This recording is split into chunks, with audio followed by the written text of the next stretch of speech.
नाव का तुमचं? रामदास मालणकर. काय करता सडे? मासेमारी धंदा. गावचं नाव का तुमचं? तारकर्ली. मालवणवरनं 7 किलोमीटर. बघण्यासारखं इकडे डॉल्फिन आहे, समुद्र आहे, नदी समुद्राचा संगम आहे बघण्यासारखं. देवबागला. देवबाग किती लांब आहे इथून? देवबाग 7 किलोमीटर. सिंधुदुर्ग किल्ला किती जवळ आहे इथून? सिंधुदुर्ग किल्ला 8 किलोमीटर. मालवणला सगळ्या प्रकारचे मासे, सुरमई, पापलेट, सरंगा वगैरे भेटतात.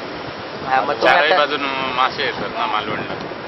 म्हणजे तुम्ही आता मासेमारीचा धंदा करता, म्हणजे देव मासा. तर मग घरचं सगळं बागतं का यावर? घरचं तसं एकदा नाही बघत. मग फक्त याच्यावर जाऊन का शेती वगैरे सगळं? शेती वगैरे काय नाही, काय? मासेमारीचाच धंदा. मासेमारीच सगळं. घरी आई वडील ना आई आहे, 4 आम्ही भाऊ आहे. सगळे मासेमारी करतो. आणि पोरं बाळ आहेत घरी, हो घरी आहे. शाळेत जातात. हो. मग आता त्यांना पुढे शिकवणार ना तुम्ही?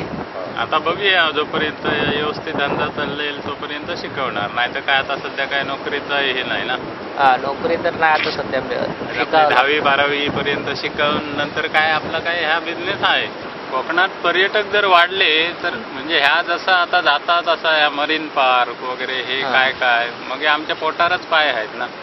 पोटावर जर पाय मासे जर नाही तडी आले, आता पर्शिनेटने वाढले आहेत ना. आणि हे आता पारंपरिक म्हणजे वलवून जाऊचे मासेमारी धंदे करतात, ते आस्ते आस्ते बसत चालले.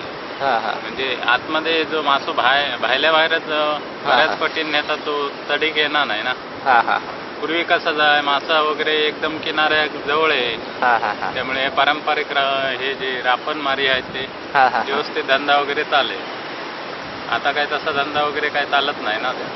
पण मग इथे जर पर्यटक आले तर सगळ्यांना नोकऱ्या वगैरे मिळतील ना, अशी आश्वासना आहे. आश्वासन आहे. इथे आता हे पर्यटन केंद्र आहे, आपले कोणच नाही ना.